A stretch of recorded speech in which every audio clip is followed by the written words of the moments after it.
વિશેષ રજૂઆતમાં આપનું સ્વાગત છે. હું છું યશ ભટ્ટ. આપની સાથે દિવાળીના પર્વ પ્રસંગે આપણે દરેક દિગ્ગજોની સાથે વાતચીત કરીએ છીએ, સમજીએ છીએ કે તેમના મૂડ માહોલ શું છે અને દિવાળીના પર્વ પ્રસંગે કયા પ્રકારના કારોબાર પર ધ્યાન રાખીએ, બધા પર વધુ વાતચીત કરીએ. એનવિઝન કેપિટલના એમડી અને સીઈઓ નિલેશ શાહ આપણી સાથે. નિલેશજી, આપનું સ્વાગત છે અને શુભકામનાઓ આપને સૌથી પહેલાં તો દિવાળીની.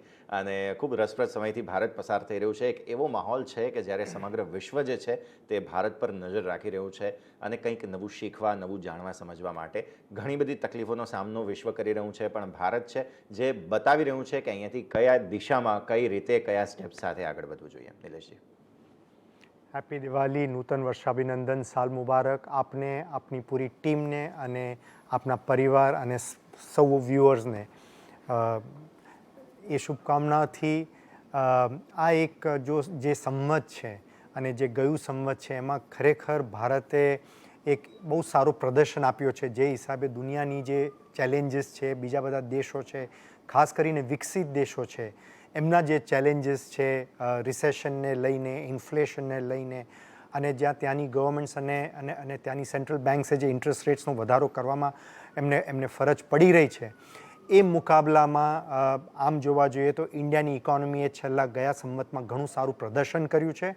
અને એ આપણને આપણા જે સ્ટોક માર્કેટમાં પણ એની એક આપણને ઝલક જોવામાં આવી છે કે જે બીજી બધી માર્કેટ્સ આટલી બધી કરેક્શન થઈ છે, એની સામે ઇન્ડિયાની માર્કેટ ઘણી રેઝિલિયન્ટ પુરવાર થઈ છે. અને આ જ વસ્તુ IMFના જે વડા છે એમણે રિસન્ટલી કીધું છે, IMFના જે ચીફ, એમણે પણ કીધું છે કે India is a bright spot in an otherwise darker Horizon. India એક દુનિયા માટે અત્યારે એક બ્રાઇટ સ્પોટ છે અને અમારું એવું માનવું છે કે આ એક શરૂઆત છે. આ ખાલી એક ગયા સંવતની વાત નથી, પણ આ જે આવતો સંવત છે અને એના પછીના જે ઘણા વર્ષો સુધી પણ એવું લાગી રહ્યું છે કે ભારતનું એક બહુ સારું અને મજબૂત પ્રદર્શન આવશે. હવે નિલેશજી, આપણે એક વસ્તુ એ સમજવાની જરૂર છે કે ઓબ્વિયસલી ચેલેન્જીસ ઘણા બધા છે. આપણે ઓલમોસ્ટ ઘણા બધા ચેલેન્જીસ પાર કરી ચૂક્યા છીએ, પણ એક મુદ્દો જે અમેરિકન સિચ્યુએશનને કારણે થઈને આવ્યો છે તે છે ડોલરની સ્ટ્રેન્થ. ડોલર ઇન્ડેક્સ, મતલબ ડોલર બધી જ કરન્સીઝની સામે ખાસો એવો મજબૂત થઈ રહ્યો છે અને તેમાં રૂપિયો પણ બાકાત નથી. આપણે સતત નવા લાઈફ લોસ જે છે તે બનતા જોઈ રહ્યા છીએ. આવી સ્થિતિમાં અહીંયાથી આગળ હવે એક વર્ષની જ્યારે આપણે વાત કરી રહ્યા હોઈએ, એ સ્થિતિમાં હજુ પણ થોડી ચેલેન્જીસ ફેસ કરવી પડશે. આપણે એવું લાગે છે તમને? કઈ રીતે જુઓ છો આજે ડોલર રૂપિયાની સિનર્જી છે તેને? અને એક ફાયદો સાથે સાથે એ પણ છે કે બીજી બધી કરન્સીઝની સામે રૂપિયો જે છે તે મજબૂત થવા લાગ્યો છે. તો આમ જોવા જાવ તો એક રીતે આપણા માટે ફાયદો છે. આ બધી સિનર્જીને કઈ રીતે જુઓ છો, જે ગ્લોબલ ઇન્ટરનેશનલ કરન્સીઝની સિચ્યુએશન છે તેને? જે આ ડોલર જે મજબૂત થયો છે બધી કરન્સી સામે, તો ઇન્ડિયાની જે કરન્સી છે એનું ઘણું સારું પરફોર્મન્સ આવ્યું છે.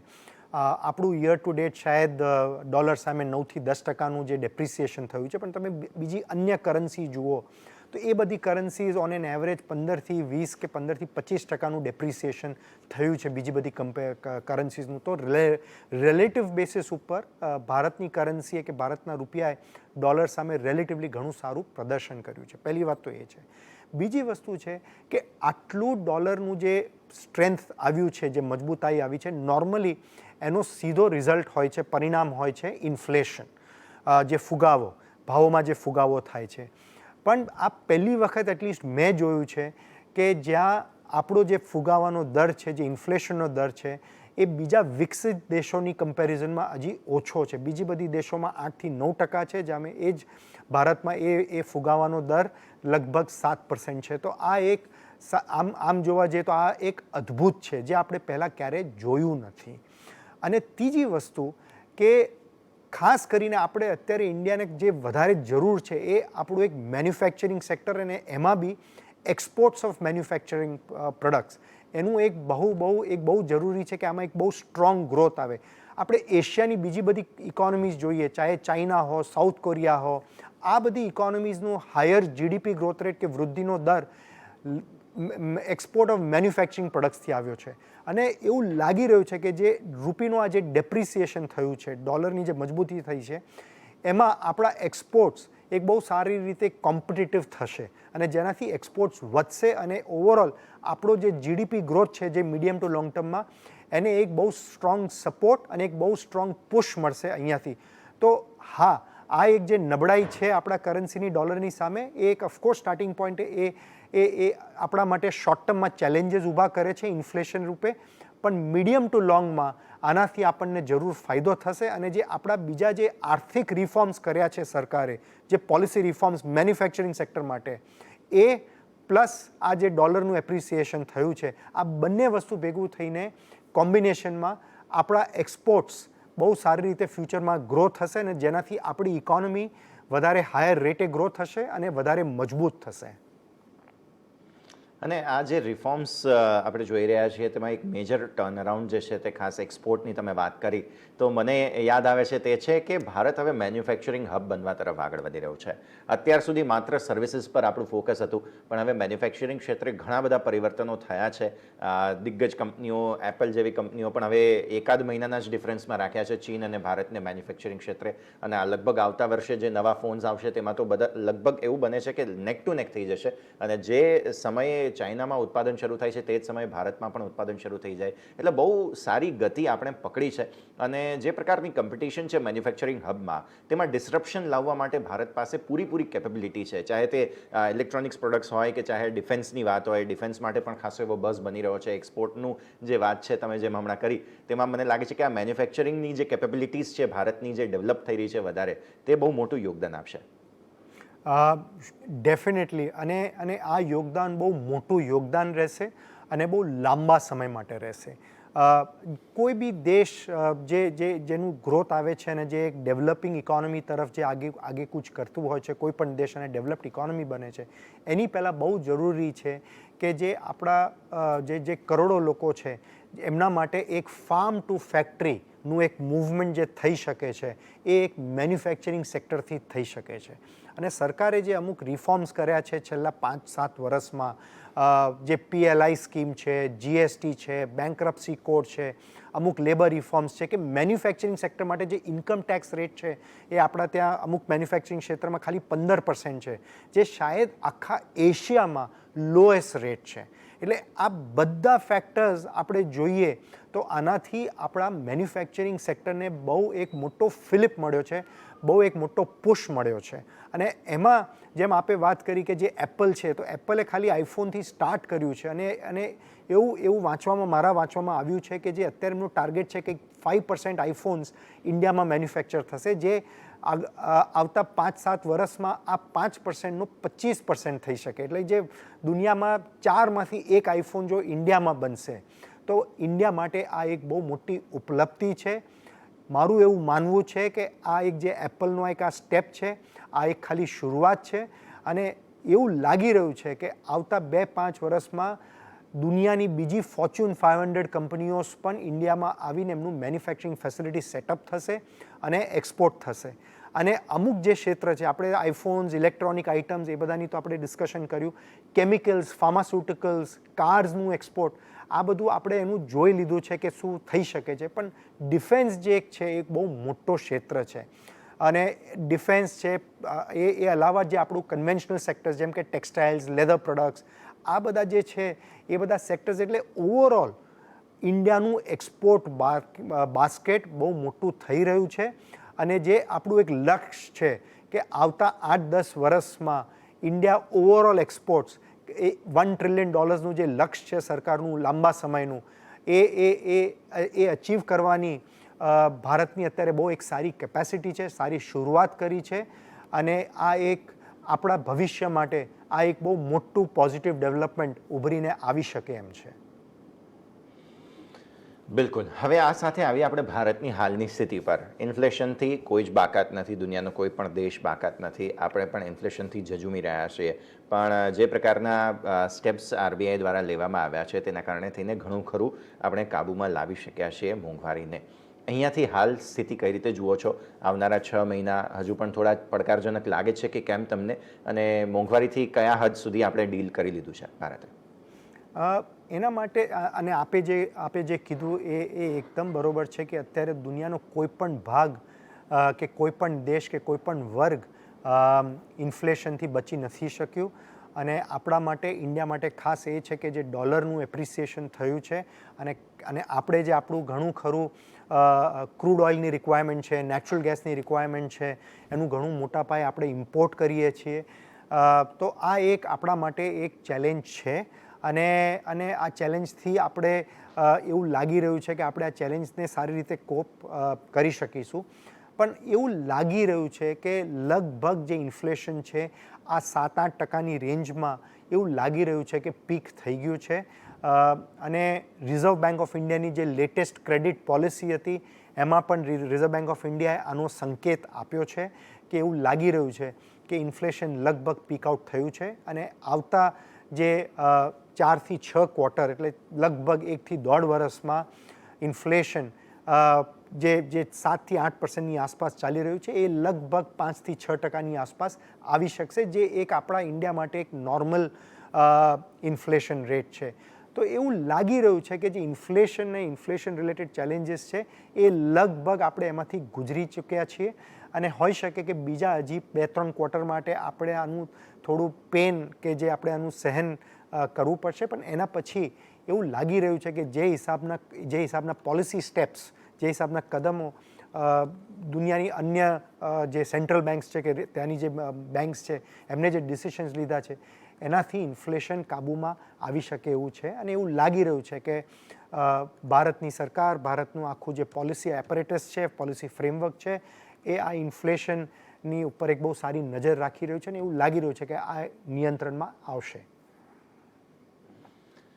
ઓકે, હવે નિલેશજી આપણે આવીએ ભારતીય સેક્ટર્સ પર. તો ઓબ્વિયસલી સૌથી પહેલી નજર જે છે તે બેન્કિંગ ફાઇનાન્શિયલ્સ પર પડે છે અને જે પ્રકારનું વિદેશી રોકાણકારોએ રોકાણ ભલે હટાવ્યું હોય પણ તેમ છતાં પણ સૌથી હોલ્ડિંગ આ સેક્ટરમાં જ તેમનું રહેલું છે. આ સ્થિતિને તમે કઈ રીતે જુઓ છો અને આ સેક્ટર પર તમારો શું મત બને છે અહીંયાથી? બેન્કિંગ સેક્ટર એ એક બહુ અટ્રેક્ટિવ સેક્ટર છે અને કોઈ પણ દેશની વૃદ્ધિમાં, કોઈ પણ ઇકોનોમીના ગ્રોથમાં બેન્કિંગ સેક્ટરનું એક બહુ પ્રમુખ ભૂમિકા હોય છે. અને જે આપણું બેન્કિંગ સેક્ટર જે પાછલા 5-10 સાલમાં, 5-10 વર્ષમાં જે કઠિનાઈઓથી નીકળ્યું છે, ખાસ કરીને એનપીએસને લઈને, એસેટ ક્વોલિટીને લઈને, એવું લાગી રહ્યું છે કે હવે આ બધા પ્રોબ્લેમ્સ એ લોકોએ બહુ સારી રીતે સોલ્વ કર્યા છે. આજની તારીખમાં લગભગ આપણી બધી બેંક્સોનું બેલેન્સ શીટ એકદમ ક્લીન છે, ખાસ કરીને બહુ મજબૂત પ્રોવિઝન કર્યું છે એમણે.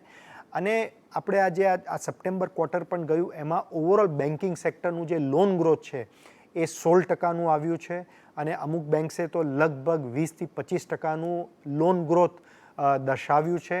તો એવું લાગી રહ્યું છે કે બેન્કિંગ સેક્ટરના પ્રોસ્પેક્ટ્સ બહુ સારા છે.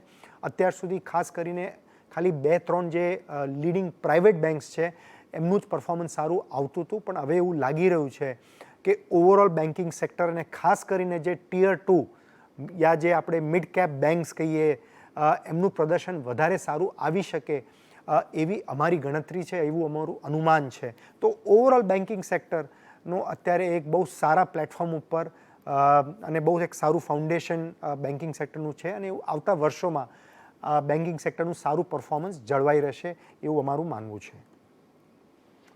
બિલકુલ. તો આ સાથે જ નિલેશજી આપ અમારી સાથે જોડાયેલા રહેજો. એક ક્વિક બ્રેકનો સમય થયો છે. બ્રેક બાદ પાછા ફરીશું અને આ વિશેષ ચર્ચાને આગળ વધારીએ. જોતા રહો સીએમએસ બીજા.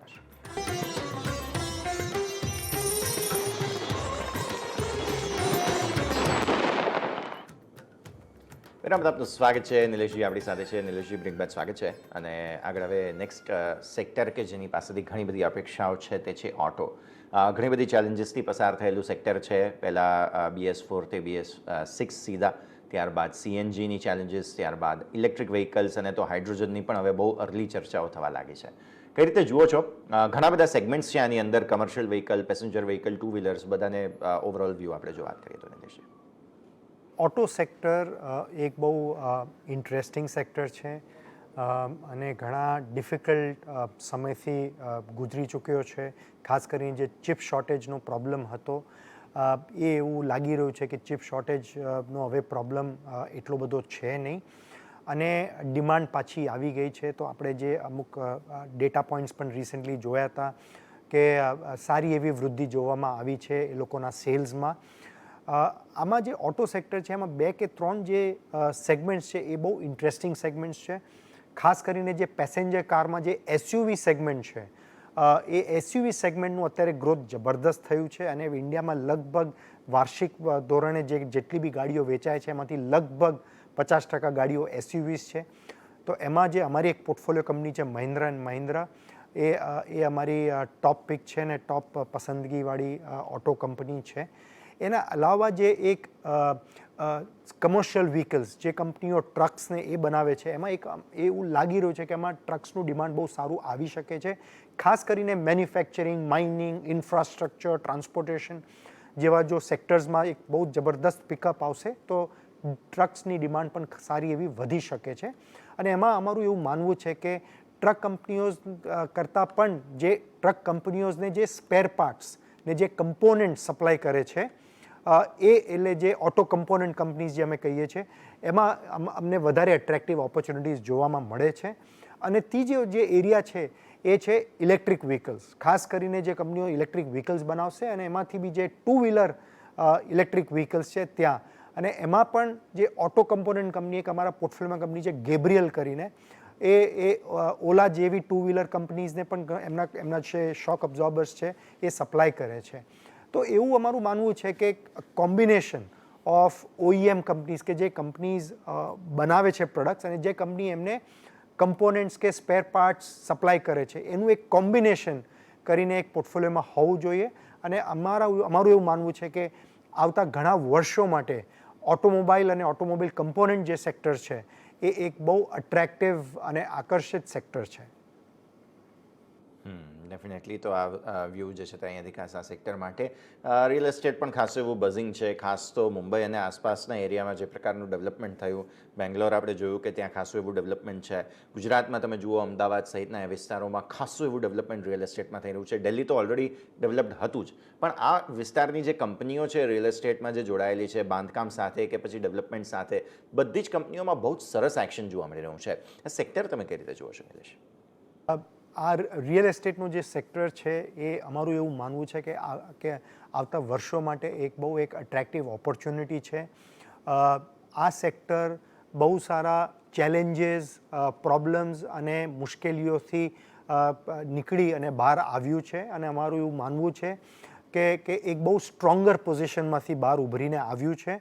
અને ખાસ કરીને જે સરકારનું જે રિફોર્મ હતો રેરા ઇન્ટ્રોડ્યુસ કરવાનું, એ પણ આ એક સેક્ટરને બહુ એક સ્ટ્રોંગ પુશ મળ્યું છે, જેનાથી કન્ઝ્યુમર્સ જે બાયર્સ છે એમને ઘણી એક સેફટી ની એક અહેસાસ આવે છે, જેનાથી એમને ખરીદવા માટેનું બહુ એક મોટું એન્કરેજમેન્ટ મળે છે. પ્લસ હોમ લોન્સ માટે ઇન્ટરેસ્ટ રેટ્સ પણ નીચે આવ્યા છે.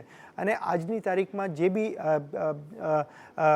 એક કન્ઝ્યુમર્સમાં પણ એક ટેન્ડન્સી આવી ગઈ છે કે આપણું પોતાનું ઘર હોવું જોઈએ, પોતાનો ફ્લેટ હોવો જોઈએ. અને ખાસ કરીને જે અમુક સિટીઝ છે જેમ કે પૂના છે, બેંગ્લોર છે, ત્યાં આ સેક્ટરનું બહુ એક સારું પ્રદર્શન અત્યારે પણ જોવામાં આવ્યું છે. અને અમે આ સેક્ટર માટે બહુ પોઝિટિવ છીએ અને એવું લાગી રહ્યું છે કે આ સેક્ટર જે એક પાછળના 5-10 વર્ષમાં જે રિટર્ન્સ નથી આપ્યું, એવું લાગી રહ્યું છે કે આવતા વર્ષોમાં આ રોકાણ માટે એક બહુ સારું સેક્ટર છે. ક્લિયરલી ઇન્વેસ્ટમેન્ટ માટે સરસ જગ્યા પર અહીંયાથી ફોકસ બનતું જોવા મળી રહ્યું છે, ધ્યાન રાખીએ. અને આ સિવાય આઈટી સેક્ટરની પણ વાત કરવી પડે, કારણ કે અંડર પરફોર્મન્સ જે છે તે લગભગ શરૂ થયું તેને 1 વર્ષ થઈ ગયું છે નિલેશ. અને જે પ્રકારે ગ્લોબલ સપ્લાય સાઇડના પ્રોબ્લેમ્સ હતા અને હવે જોઈ રહ્યા છે જે પ્રકારે રિસેશનની પણ ચિંતાઓ છે ઘણી આઈટી ટેક જાયન્ટ કંપનીઓમાં, તેની સામે હવે આપણે ભારતીય કંપનીઓ કયા લેવલ પર પોઝિશન છે તેની પણ વાત કરીએ. આપણી જે આઈટી સર્વિસીસ સેક્ટર છે એ એક બહુ એક કોમ્પિટિટિવ એડવાન્ટેજ છે, કારણ કે આપણા ત્યાં ટેલેન્ટ ઘણી મોટા પ્રમાણમાં છે અને એ ટેલેન્ટ એકદમ કોસ્ટ એફિશિયન્ટ પણ છે. અને પાછલા આપણે 5, 10, 15, 20, 25, 30 વર્ષનું અગર આપણે ટ્રેક રેકોર્ડ જોઈએ તો આપણા આઈટી સેક્ટરનું ટ્રેક રેકોર્ડ ઘણું સારું અને ઇમ્પ્રેસિવ છે. અમારું એવું માનવું છે કે એ જે ફ્યુચર પ્રોસ્પેક્ટ્સ પણ છે એ આઈટી સેક્ટરના મજબૂત છે.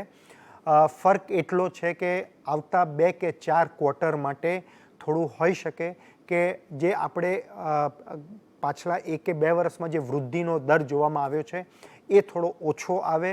થોડા એમના જે માર્જિન્સ, જે એક્સ્ટ્રા માર્જિન્સ એમને 2021ના વર્ષમાં જોવામાં આવ્યું હતું આપણને, એ એક્સ્ટ્રા માર્જિન્સ જતા રહે. પણ એની સામે જે ડોલર મજબૂત થયો છે એનો પણ એમને બેનિફિટ મળશે. એટલે અમારું એવું માનવું છે કે ઘણું ખરું જે પ્રાઇસ ડેમેજ, સ્ટોક પ્રાઇસમાં ડેમેજ થઈ ચૂક્યું છે. ઘણા આઈટી કંપનીઝના સ્ટોકના પ્રાઇસીસ 25થી 50% ઘટ્યા છે અને એવું માનવું છે કે હવે અહીંયાથી પ્રાઇસ ડેમેજ બહુ લિમિટેડ હશે. હોઈ શકે કે 5થી 10%નું એક પ્રાઇસ ડેમેજ થઈ શકે, પણ આ એક બહુ સારું તક હશે, બહુ એક સારી લોંગ ટર્મ ઓપોર્ચ્યુનિટી હશે આઈટી ક્ષેત્રમાં પાછું નિવેશ કરવા માટે. અને અમારું એવું માનવું છે કે આપણે આ જ્યારે બી કરેક્શન્સ આવતા રહેશે એ એક આપણા માટે એક ઓપોર્ચ્યુનિટી બનશે મીડિયમ ટુ લોંગ ટર્મ માટે. તો અમારું એવું માનવું છે કે લગભગ જે આપણે કહીએ છીએ કે ઓલમોસ્ટ વર્સ્ટ ઇઝ ઓવર અને we should use the next few months to buy into high quality IT companies.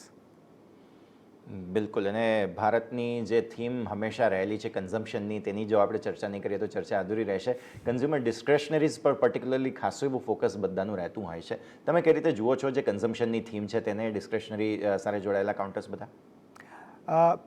આ સૌથી એક જે કહીએ કે આકર્ષિત યા અટ્રેક્ટિવ ઓપોર્ચ્યુનિટી છે અને આ ઓપોર્ચ્યુનિટી ખાલી એક સંવતથી બીજા સંવત માટે નથી, આ ખાલી આ દસકા માટે નથી, પણ એ આવતા 10, 20, 30 વર્ષ માટે જે કન્ઝ્યુમર ડિસ્ક્રેશનરી એ એક બહુ સારી ઓપોર્ચ્યુનિટી છે.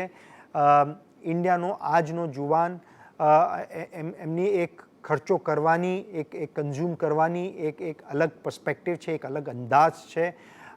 એ પોતે એક ઇન્ડિપેન્ડન્ટ થઈ રહ્યા છે, એ પોતે કમાવે છે અને આજની તારીખમાં એમને એક સારો પ્રોડક્ટ જોઈએ છે, એક સારું એક્સપિરિયન્સ અનુભવવું છે. તો ઘણા જે સેક્ટર્સ છે આમાં, જેમ કે ટ્રાવેલ, આપણે એક ઓફકોર્સ રિયલ એસ્ટેટની તો વાત કરી કે દરેકને એક સારું ઘર જોઈએ છે, પણ એમના ઉપરાંત travel, hospitality, restaurants, footwear, fashion, apparel, આ જે આખો સેગમેન્ટ છે, જ્વેલરી, વોચેસ, આ જે આખો સેગમેન્ટ છે એવું લાગી રહ્યું છે કે જેમ આપણે ભૂતકાળમાં જોયું છે 10, 20, 30 વર્ષ આપણે જોઈએ તો જે અમુક કંપની કન્ઝ્યુમર સ્ટેપલ્સ બનાવે છે, સોપ્સ, શેમ્પૂઝ, ચા, કોફી, આ બધા જે બેઝિક વસ્તુ છે એમાં સારી વૃદ્ધિ જોવામાં આવી છે, પણ આ બધી અમુક માર્કેટ્સ મેચ્યોર થઈ ગઈ છે. એવું લાગી રહ્યું છે કે આવતા 5, 10, 15, 20 વર્ષ માટે આ જે હવે આ બધા બીજા જે કેટેગરીઝ છે એમાં એક સારી વૃદ્ધિ જોવામાં આવશે અને આ એક બહુ લાંબા ગાળા માટેની એક બહુ એટ્રેક્ટિવ ઓપોર્ચ્યુનિટી છે રોકાણ માટે. બિલકુલ. તો આ બધી ઓપોર્ચ્યુનિટીઝ અને ખાસ વાતચીત માટે નિલેશજી આપ અમારી સાથે જોડાયા અને આ સમગ્ર ચર્ચા કરી. ખૂબ ખૂબ આભાર આપનો અમારી સાથે જોડાવા માટે. આભાર, ધન્યવાદ અને શુભકામના અમારા સૌ તરફથી. બિલકુલ, ખૂબ ખૂબ આભાર અને આપને પણ શુભકામનાઓ. અને આ સરેજ આ વિશેષ ચર્ચામાં હાલ બસ આટલું જ. મને યશને આપશે રજા. જોતા રહો CNBC ગુજરાત.